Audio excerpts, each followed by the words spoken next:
a production of the Mesa Chamber of Commerce. Visit us at mesachamber.org. My fears is how my daughter is doing, if she's alive, if she's been treated right, if she's being harmed. That's what I'm afraid. That's my most fear, is not knowing how she is.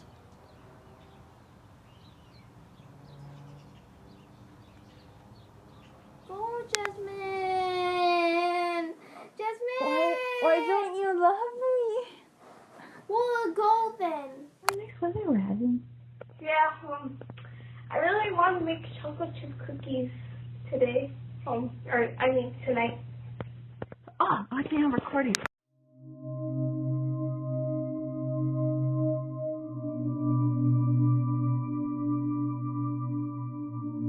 Fourteen-year-old Alicia Navarro is missing. The teen left her parents a note yesterday morning saying she was going out but has not been seen or heard from since. Live PD Nation, tonight we need your help to find a missing Arizona teenager. Tonight, we're going on a week now since a Glendale teenager was last seen. 15 years old and missing now for 15 days. It's been 3 months since a Glendale teen with autism went missing. 1 year later, and the family of Alicia Navarro is still holding out hope that the Glendale teen will return home. I am suffering really bad.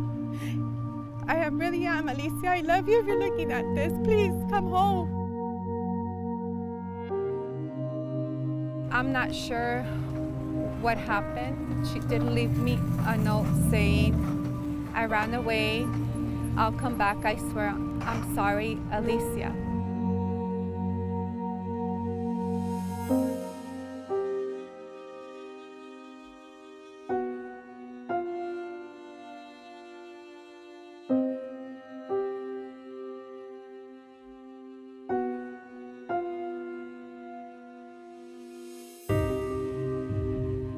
We feel that Alicia met a bad person online, or a bad group online.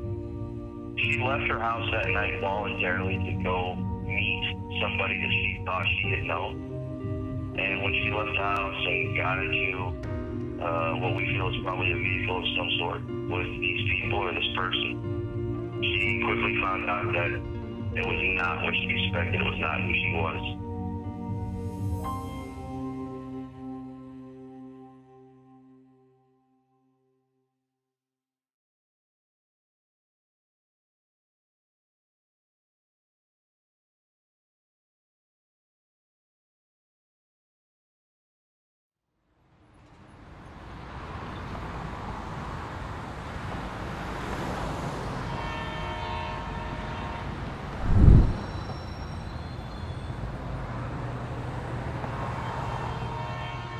The last time I saw my daughter was through these stairs, and she talked to me and told me, Mom, what are you doing still awake?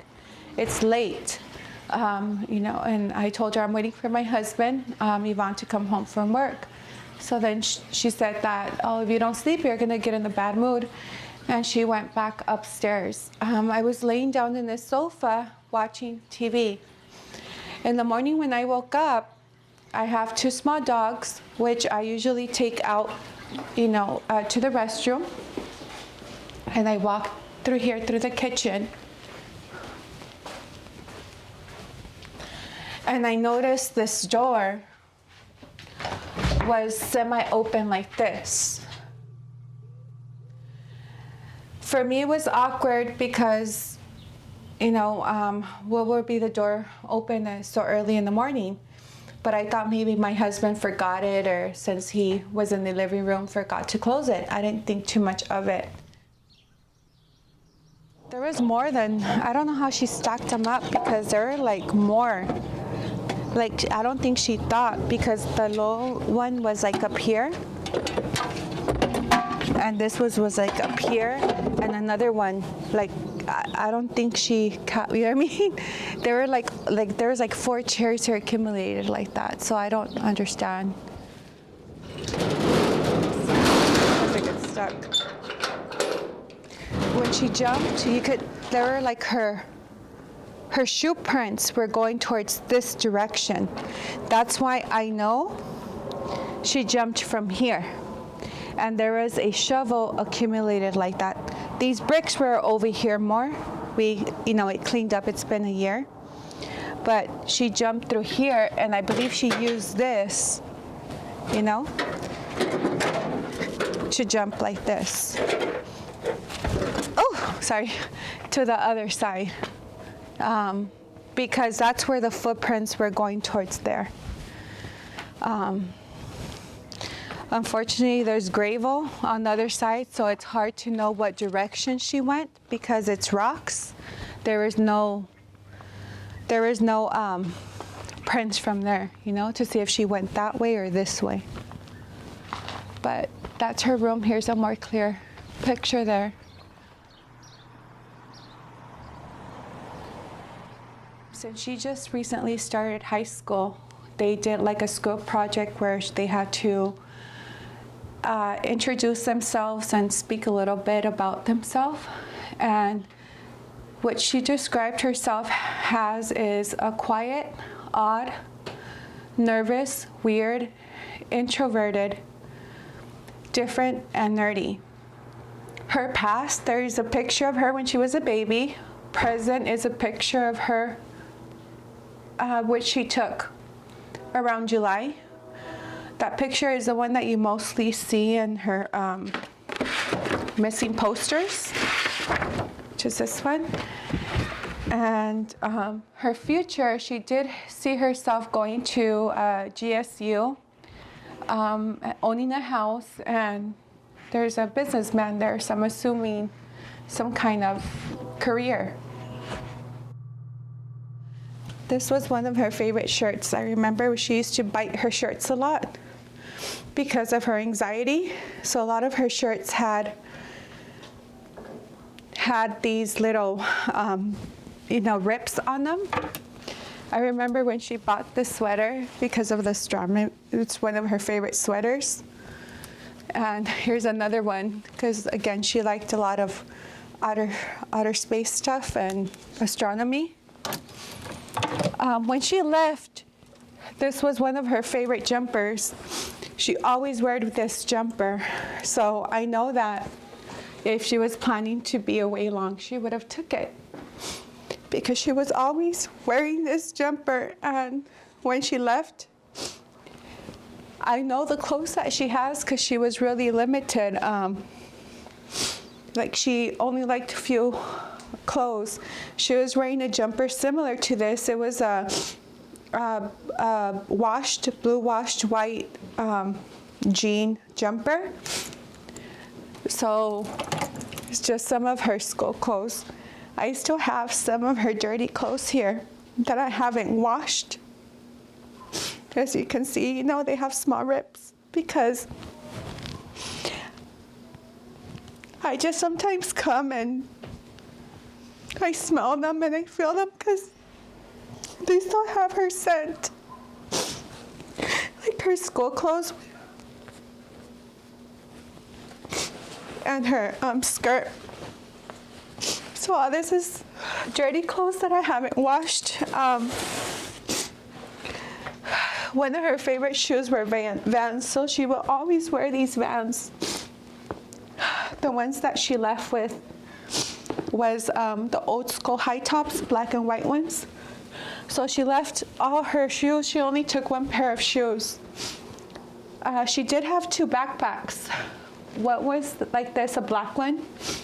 So the backpack that she took is a small one like this, a black one. I don't think she could have taken a lot, because that's the only thing that's missing.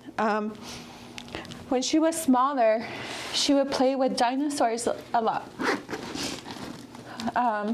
She would collect all these dinosaurs and she would play with them and the rocks. So I still have those there. I don't know, I think that's pretty much it. I don't know what else to say, I'm sorry. Honestly, what went through my mind, is this sucks. another missing young girl, another internet predator involvement. You know, more bad guys online. That seems to be a constant story and a constant theme that runs through a lot of these missing children cases.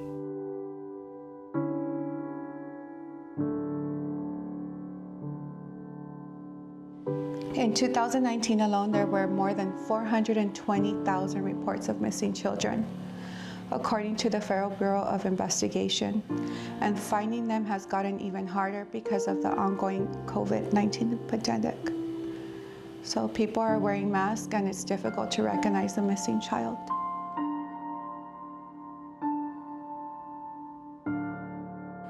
Okay, I think we should stop, Jasmine. But it hurts. Please massage me. I can't! Look at him! I can't do this!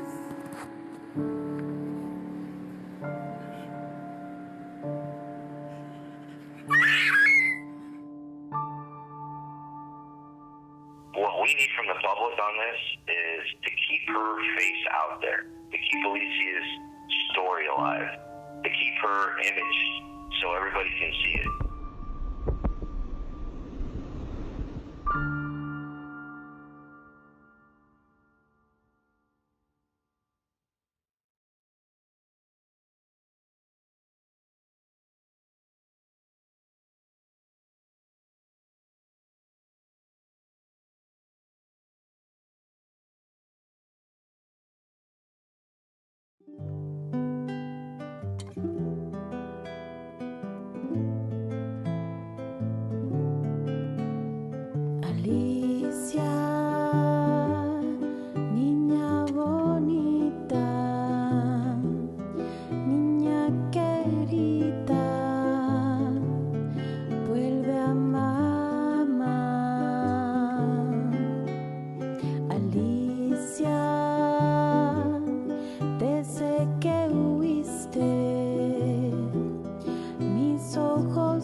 Vuelve a amar.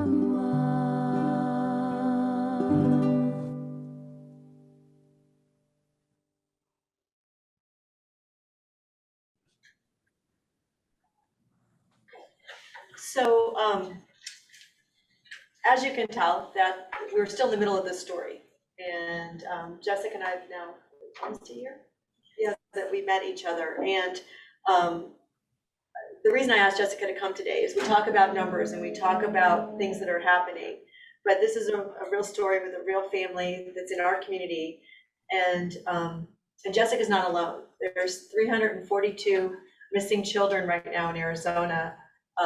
So I think it's important to know that this is the story we're focusing on today. But this can happen to any family, anywhere, at any time.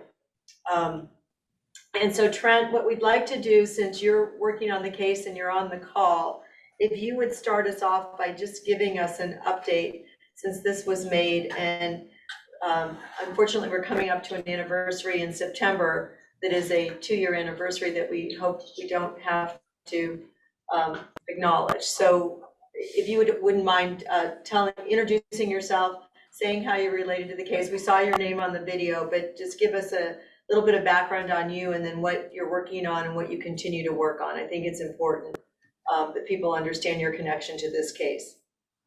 Absolutely. Let me start by saying thank you for having me here. I really appreciate it. I run Anti-Predator Project. We are a fully licensed private investigation firm. We have physical locations in Miami, Florida, and in Dallas and Houston, Texas. We got involved with Jessica's case around March of 2020 when another private investigator had contacted us and asked for assistance. Our thing is we specialize in missing children and human trafficking cases. That's what we do. I have a team of former law enforcement, a bunch of former military special operations folks, and a bunch of folks from the intelligence community that work with me. Myself, I have a background in the intelligence community. I did counterintelligence for the Department of Defense and the Department of State. I still do that in a contract capacity as well. And I also spent 8 years working with DCF and children in foster care in Miami. So we've been involved in this case now for quite some time. I actually just had a meeting with my team on this yesterday. We still wholeheartedly believe that Alicia left her house that night to go meet somebody that she met online. She left the house voluntarily to go meet somebody that she thought she knew. And when she got to where she was meeting that individual, I think she quickly realized that it wasn't what she thought it was. We had recently run into a couple of challenges on the digital side, which is where we believe the bad guys live here. But we've got some new technology, thanks to some new connections that I can't get into a lot of specifics here in a public forum, as it's an ongoing investigation. But we've got some new technology that literally has come to light in the last 6 weeks. Very new stuff that we believe and I believe wholeheartedly can make a very, very big difference in this case. We're in constant communication with several law enforcement agencies involving this case, and it's ongoing. I can tell you this: the leads aren't dead. It's not dry. There's still a lot of stuff happening. We just can't get into a ton of detail at this point. So that's about all I can share at the moment, Catherine, but I'm happy to take any questions and answer whatever I can here today. Okay, and maybe we've got some law enforcement here in the room and on the thing. And so what I'll offer to law enforcement, if you want to talk to Trent offline, because a lot of the stuff he can't tell you online, I'll share your information with them, Trent. I think that's the better way to go. Absolutely.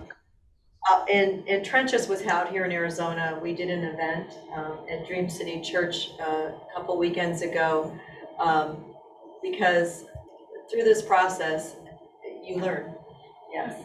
And as a parent who gets up every day, and this is your reality, Jessica has learned so many things. And so that event was from your generosity of your heart to share with other people about what to look out for and what you go through and what you learn as a process, because up until the day that Alicia went missing, she was there, she was going to school, she had 2 younger siblings, right, and an older sister. Yes. Okay. So what I'd like to do is, if you want to just give us a little bit more background about Alicia, because she was starting a new school and maybe just fill in some of that, and then tell us however you want to share with what you want to share. And I know the story, so I'll ask questions as you go. Okay. Also want to start by thanking everybody for giving me the opportunity for me to speak about my daughter, and Kathleen for supporting me, and Trent as well too. I never imagined being in this situation or this side of what's going on. Pretty sure a lot of you who are in law enforcement know about all these predators and everything that goes on, but me, I don't know what world I was living in, but I had no idea. Knowing my daughter's personality, I never thought again I would be in this situation. She is high functioning autistic. She's a really smart girl. Yes, she was constantly online, but again, I thought that was her way to be socializing and gaming. I didn't know about this Discord or about having, communication via that way. I just didn't think about that. I have spoken with various mothers that also have no idea until I share my daughter's story. And what touches me is, see, I don't enjoy like social media. I'm a really private person. I feel like previously to this, I never liked to be exposed in social media at all. But I feel a need that I have to share my daughter's story, not only for her not to be forgotten, but for other parents that are living the way I was thinking, are aware of reality of this. That is also my focus now. And knowing that parents reach out to me and tell me what they discovered about their kids speaking with other people online, 10-year-old, 11 years old, it just disgusts me that that's happening. Unfortunately, we live in a society where a lot of our youth are on the internet a lot, and it's really hard to control unless you live like in a rural area. And this could have happened to anyone. My daughter is a very, very smart girl. I did whatever I can to provide her the resources because of her diagnoses. She was under treatment in sensory, and she only ate certain foods. You wear the same thing. She didn't like to have socialization. She was really one of those teenagers that will go out with her friends and come back. And it's not because I didn't allow it. It's just the way she was. My daughter had goals, as you can see in that video. She always constantly spoke about going to college. And it hurts me because she was not really exposed to the world out there besides school. And I'm really concerned for her safety. And when she first went missing, I knew something was wrong. And I told law enforcement that. But I guess, I'm not the only mother who says that about their children. That's what I learned. And I'll just give you a moment. A lot of children go missing, and through no fault of law enforcement, but they'll say, "Oh, it's a runaway." They obviously your daughter walked out, but there's something different when the time that elapses and we don't see this child again. Well, we since I've known you, we've had kids that are runaways but then they come back. So, but when they don't, then that changes. It changes the dynamic. And police officers have a big job. Yes. And so unfortunately, though, in a case like this case, in the very beginning, those critical hours in the very beginning of a case like this, where the car was, when she, you know, a lot of that information, you need to capture it right in the beginning.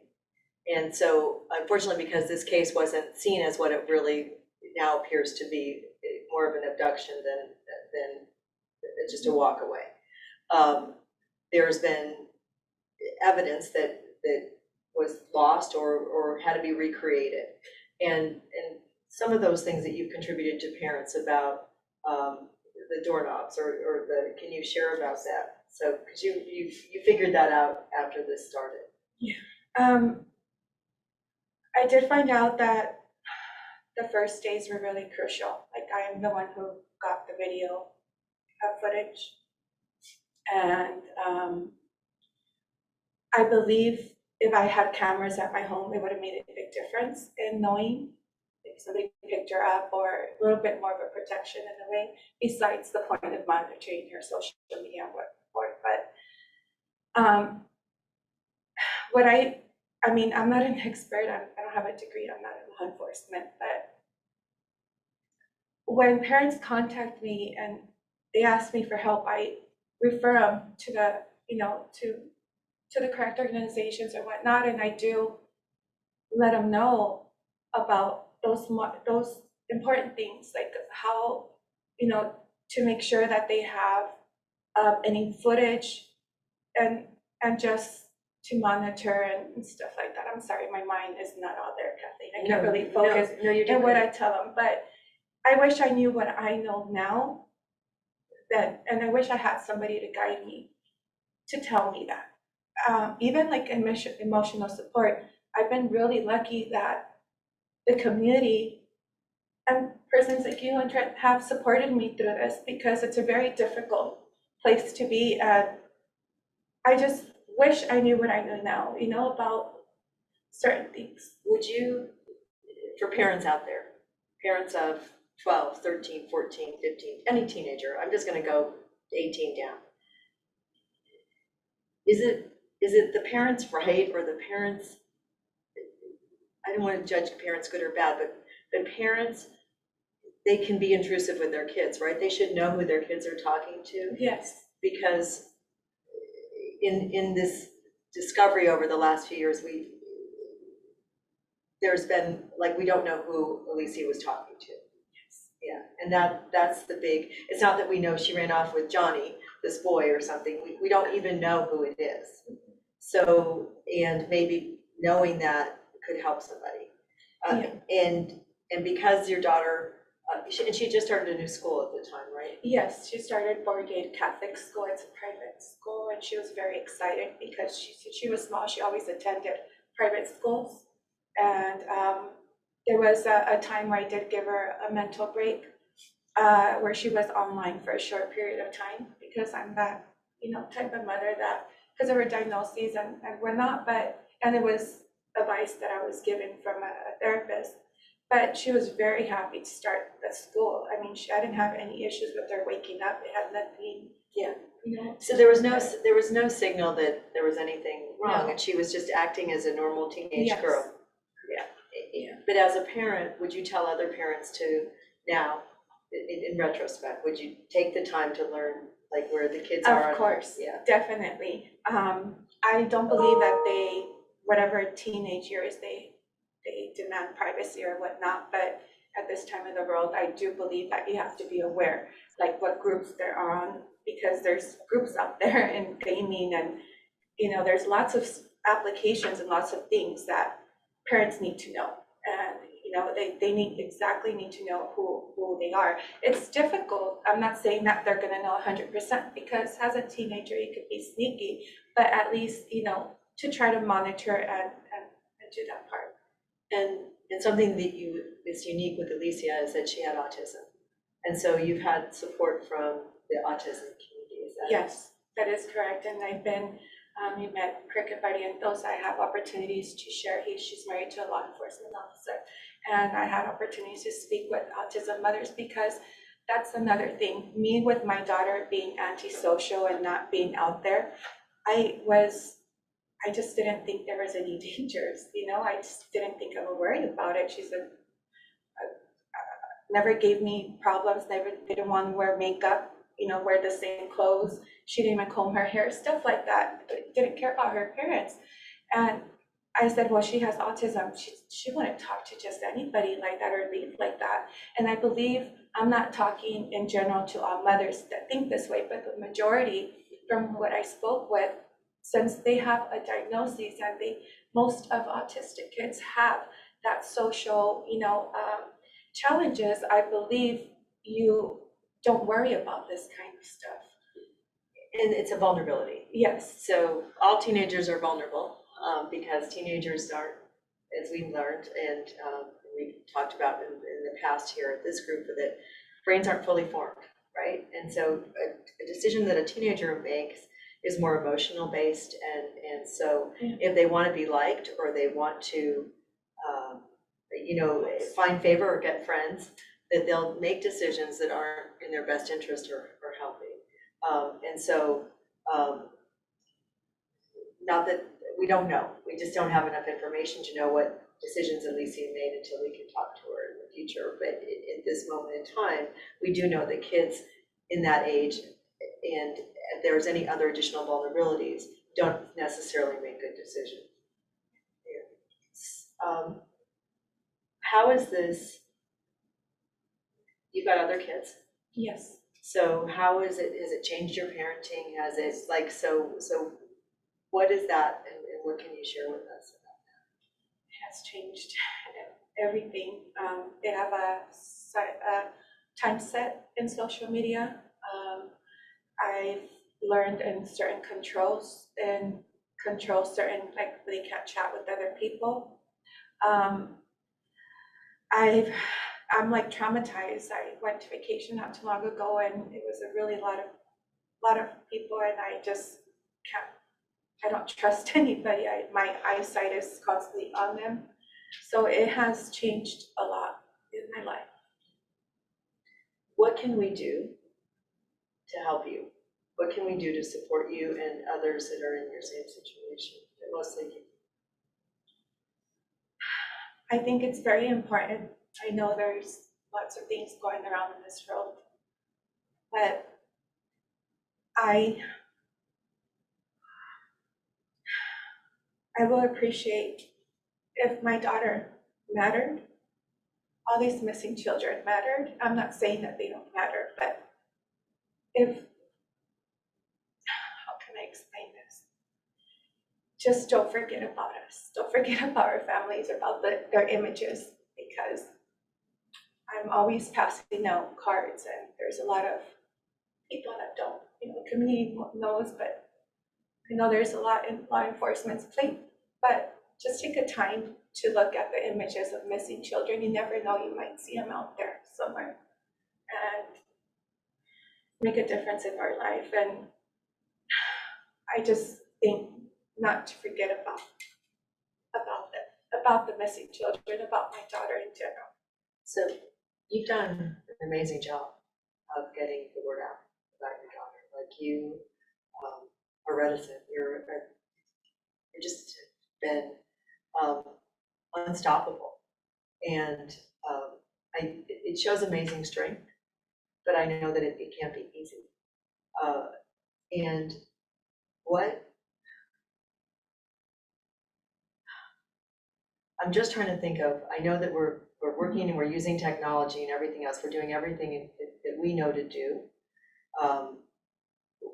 What would you like to say to other parents who, I don't know if it's a way of prevention, or parents that are in the same situation as you? So that's two different groups. So maybe why don't we address parents whose kids could be vulnerable right now? Like, is there something like a word of wisdom, because you've learned so much?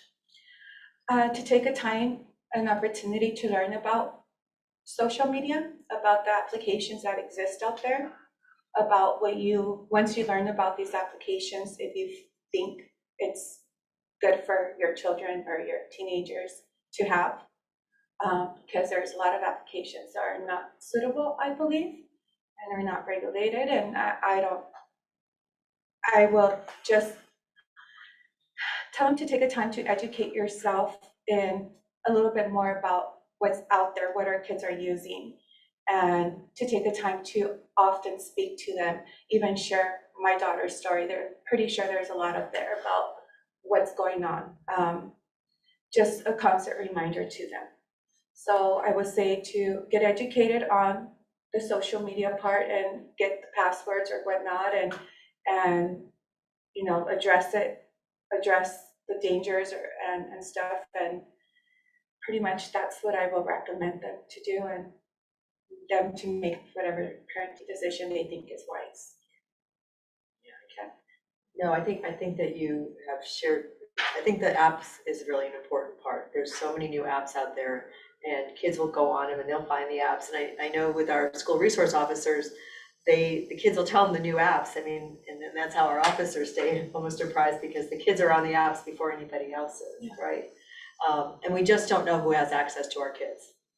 And that's at the very crux of this. That's what we don't know. You would never let any of these people that are online come to your home, but yet they're really in your they're home. really in your home. Yeah, it was one of those parents that I thought by my daughter being at my house, she was safe. Yeah. And I would never imagine That they had actually were there in your home without being there. physically. Exactly. Yeah. And I know that many people call you because you've done such a good job of getting your story out there, but what about other parents that are missing and maybe aren't as resourceful, or what can parents do so that their kids are not forgotten, or that we had some stories the day that we did our event too. So Yes. which to me says that you've been kind to other people who are in the same situation as you. So thank you for that. No, I sympathize. I'm in the same situation. I know what they're going through.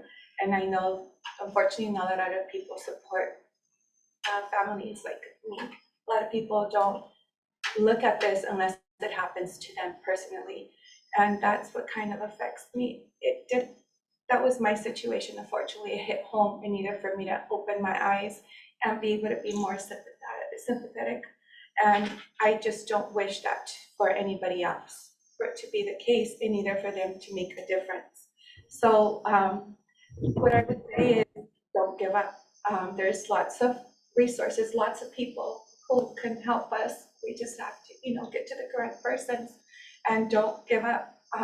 If we give up, then it actually erases, it fades. Unfortunately, the world that we live in, it's fast paced and there's a lot of stuff going on.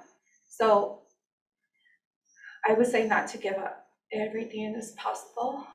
I am a believer of God, and I have been bring religion to this, and I'm sorry, but anything is possible. Miracles do happen. So do not give up.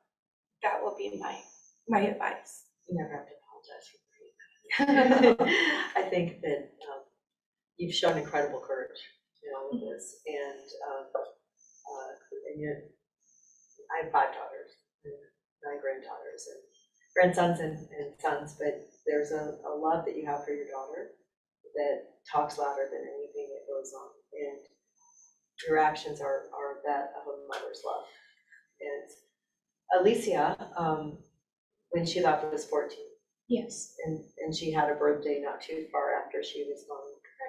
And so as we come up to September, is it September? September 15th. Okay, and that'll be 2 years. Yes. And when's her birthday? September 20th. Okay. So she'd be 17. 17. Yes. Okay. And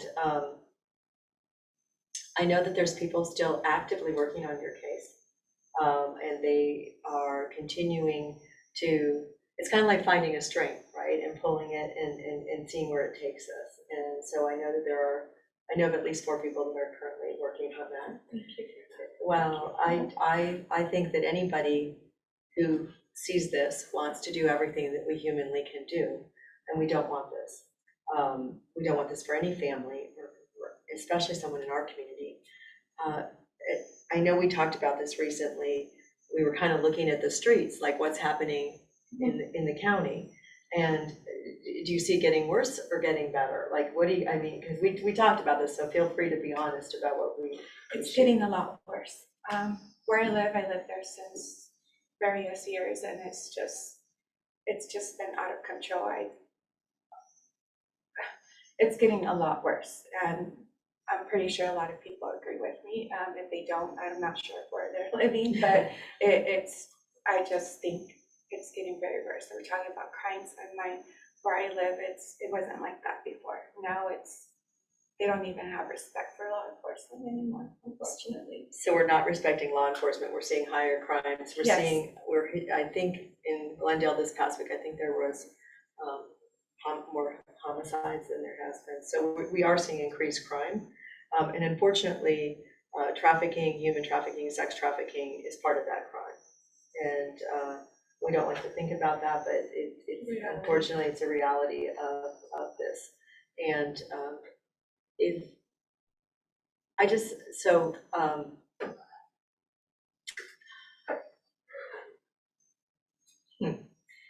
you are one of the reasons we do what we do. And we want to do this so we don't have these stories, not because it's not even the story. We want to bring our children home safe. We want our kids to be safe, and we want our kids to be safe in our communities. And so we will continue to do what we do. Appreciate To support you. Yeah. I mean, and you have our support. So this is why we exist. And during this time, this year, during COVID and everything, I have to tell you that we have brought 6 kids home this year. So I'm hoping Alicia is our 7th, and it's very soon. There's no guarantees on that, and it's not in our timing. It's whenever we can do that. But I just thought it was important because we do quote statistics, and we do start to lose sight of the face that this is, and that this is real. Trent recently shared a study with me about the 342 missing children in Arizona. And Phoenix is a city, Glendale is a city, Mesa is a city, and Tucson. And Trent, correct me if I'm wrong, I think those were the top 4 cities. Is that correct? Correct. Yeah, Arizona had quite a few missing kids as an entire state, but a bulk of them obviously came from the Phoenix metro area. And one of the things that we're seeing is that, and the average age is like 13 to 15, 13 to 16. So, and we're also seeing an uptick in Hispanic girls and children of color being taken at an extraordinary rate. So like it's disproportionate to the number of children missing, that we have more minority children going missing. Is that, just correct me if I say anything wrong, because I like to be really accurate on statistics, but these aren't statistics, these are our kids.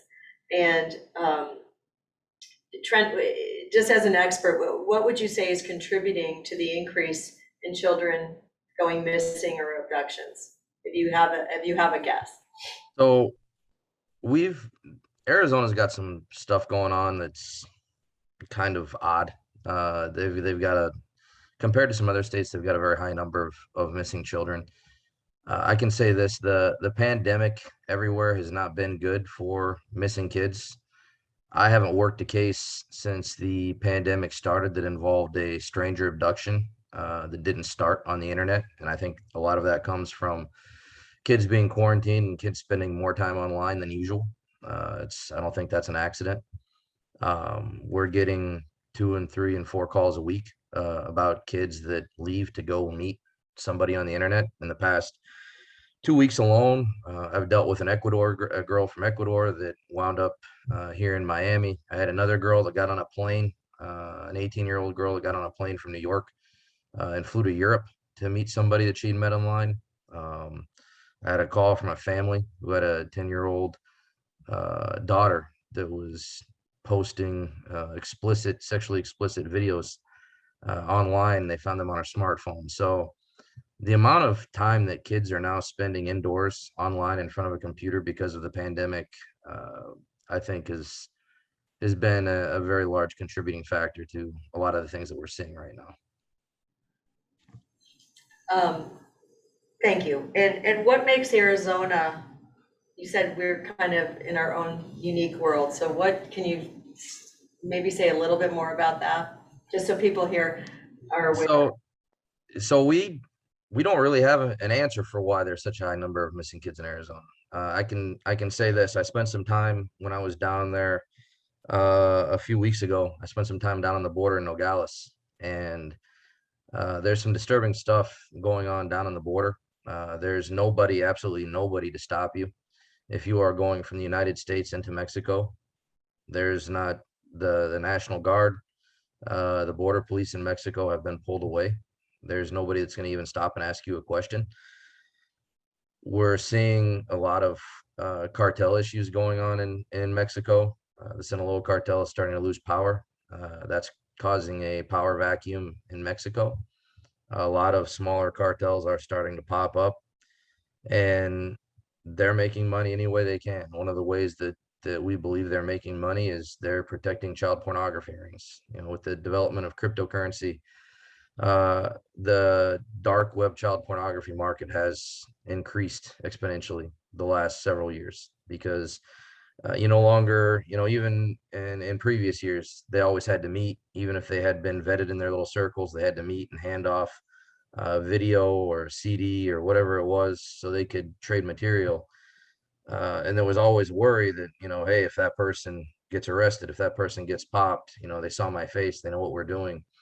Now with cryptocurrency, that fear is gone. These people can produce whatever they're producing in Mexico without fear of American law enforcement. They can distribute it globally via the dark web and still get paid via cryptocurrency and maintain a fairly high level of anonymity, which has been a big problem. So there is a working theory that Arizona's proximity to the border and everything that's going on in Mexico right now plays a part in the large number of missing and unaccounted for children in Arizona. I just want to remind people, these are American children that are missing, not that we don't have foreign children being trafficked also, but these are American children that we're talking about, correct? That is correct. And then we didn't, and you and I had this conversation also separately, Trent, this number does not include children that are off the reservation or any part of our tribe. So we have 22 tribes in Arizona, and I have heard numbers as high as 3,000 missing, but conservatively, at least 1,000 missing children from our tribes. Is that would be accurate? Yeah, the tribal situation is a completely different animal, so to speak, all on its own. It's got different circumstances, different things at play, but there's not just a large number of missing children on the reservation and tribal lands, but a large number of missing women that has happened over the years that nobody can seem to get a handle on. So there's a whole another set of circumstances there at play as well.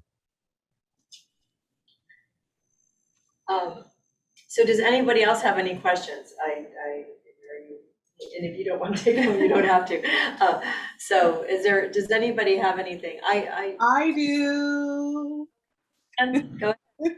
Yeah, so what is it that we can do to help Jessica or help Trent to move this forward? Like, what's an action that we can take today that could maybe make a difference or help? One of the things I want to say is that the video that we showed, it's on YouTube and we can provide it after the meeting, and I'd like people to share it. I think it details the case, it tells the story, and if people would take the time to just share it and say this case is still active. A lot of times on Facebook they'll say found, but we don't have that to say yet. So I'd like us to share it if possible. What would you Actually, that's exactly what I was about to say. Just contain my fear. The reason why I'm here, and well, not because of that, but not the main reason. I just don't want her to be forgotten. Does that make sense? Absolutely. I don't want.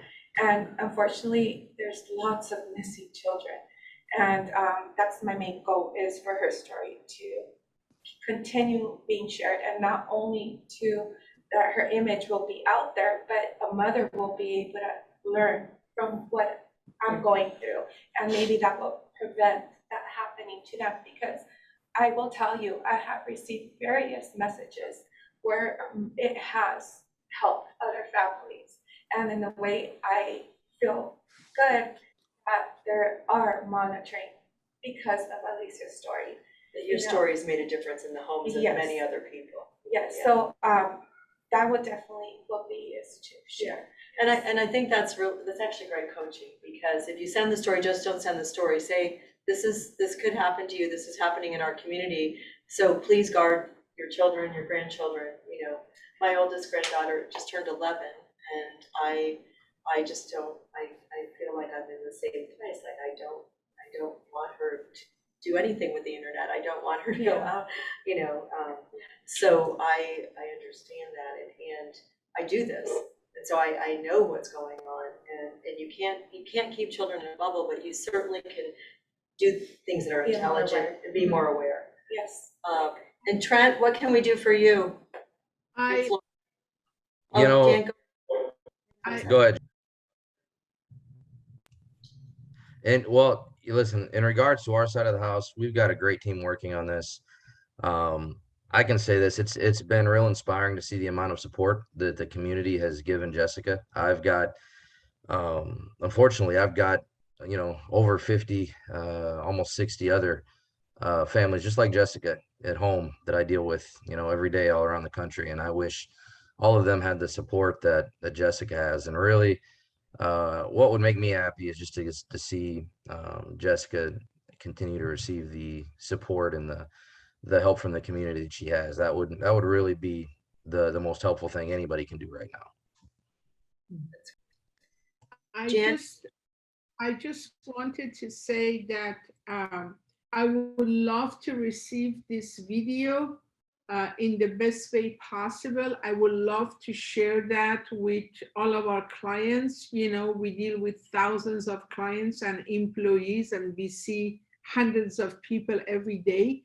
And I want our employees to share that. I want to share it on our social media, as well as just share it with people.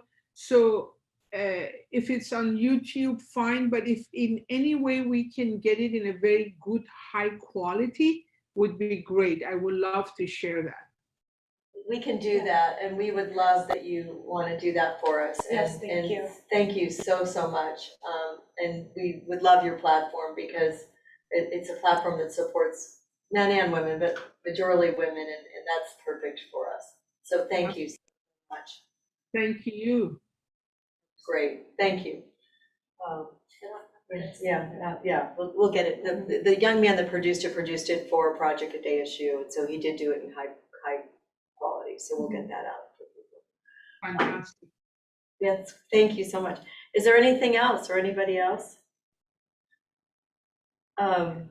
Hey, Kathleen, this is Kevin, real quick. Kevin Thompson, City Councilman? It is. I was in a meeting and I didn't get to jump in until late, and so I apologize for that. Thank you for being. Absolutely. I wanted to update everyone on the ordinance that I spoke about a couple of meetings ago. It will be coming to council on August 30th, and we'll be going for it will be going forward for community to be able to speak on it. But so it'll be introduced, I guess, for public comment, and then it comes to the meeting, to the council, I believe, for approval, the first council meeting in September, and that is our massage parlor ordinance. So that was one that that our city attorney's office and our police department worked together with the Heat Squad to develop an ordinance that really now we're going after the property owners. And so if you have a strip mall with a massage parlor in it and you're convicted of operating a storefront brothel, the ordinance will now allow us not only to shut it down, but the property manager, the property owner will not be allowed to open another massage parlor anywhere on site for 3 years.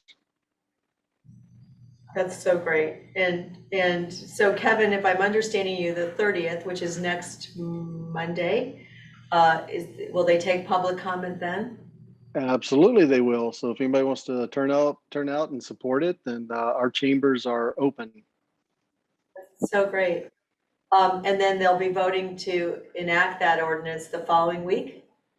Yeah, the first council meeting in September. I don't know when exactly it is because we kind of bunch them all up together because we just came back from break. And so just to meet our charter requirements of how often we have to meet, we kind of stack them up real quick.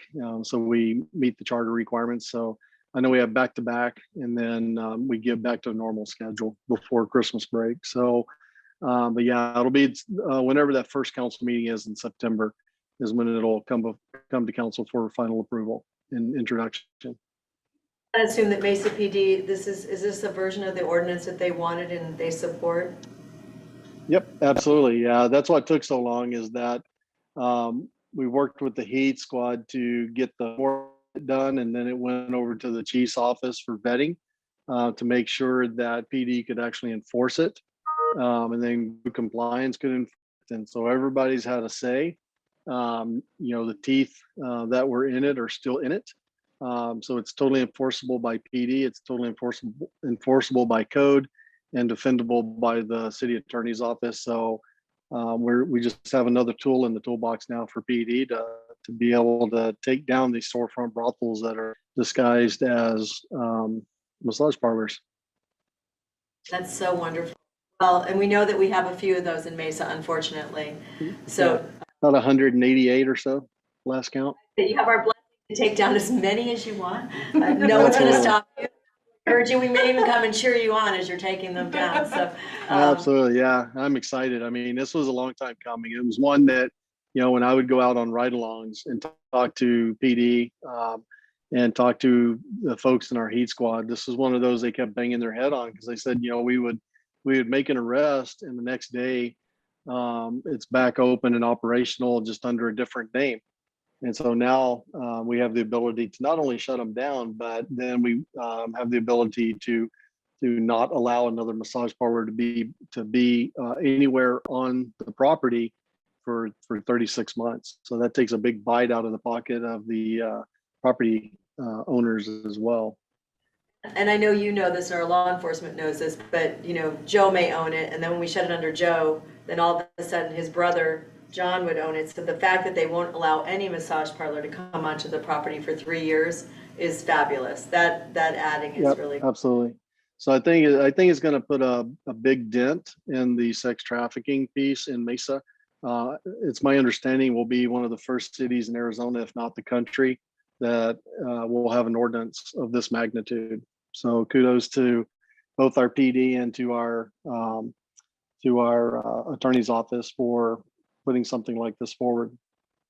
That's great. We have one quick comment or statement. Yes, won't that just encourage them to jump from one strip mall to another strip mall to open up just down the street, but another alternative location? It could, it certainly could, but I think once the property owners understand that it's a liability, they would be a little more cognizant of who they're allowing on site. Because it hits them in their pocketbook, and so they may have a lease on that location, a long-term lease on that location, and that lease is going to end up being broken because the owners are going to be prosecuted. And so it's a good thing. I think anytime we can close the storefront brothel down, eventually I think the other cities will suit. And as that happens, I think you'll see, obviously they're going to change and shift to whatever, doesn't impact them, areas that doesn't impact them. And they've done so well, hiding in the massage parlor industry. So they'll come up with something else. I have no doubt. And we'll just keep keep fighting the good fight and keep pushing them. And hopefully one day we'll end this crime. Yeah, very much. Thank you so much. And we, I just want to give a shout out to Mesa PD, Scottsdale PD, and Tempe PD, who just had an operation. We'll hear about that our next meeting. I didn't want to use that at this time. I thought today was important that we focused on this one situation. And but we continue every single time that we offer up children for sex online, we have buyers. And so we, unfortunately, I'd like it for a day that we didn't get anybody that wanted to do that, but we continue to have that. And so as long as we have that, we will continue to do what we're doing. There's going to be some new legislative proposals coming up in September. We will not meet in September, we will meet in October, and we'll send out that date.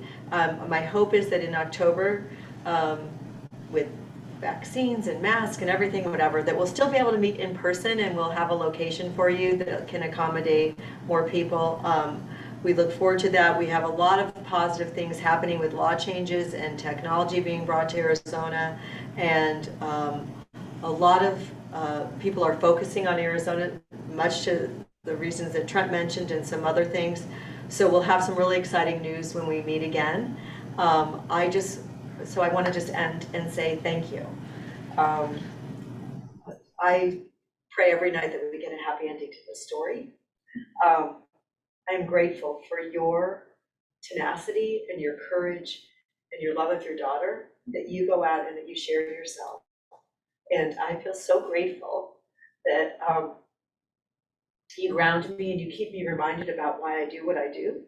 And I am so just humbled to be your friend. And I just thank you so much for coming today and sharing with this group. I love you with all my heart, and we will continue to fight till we figure this out, okay? Yeah, thank you. Thanks, everybody. All right, we're done. Bye. Stay connected to Mesa Chamber social media, email newsletters, Monday morning message, and mesachamber.org to always know what's happening at your Mesa Chamber.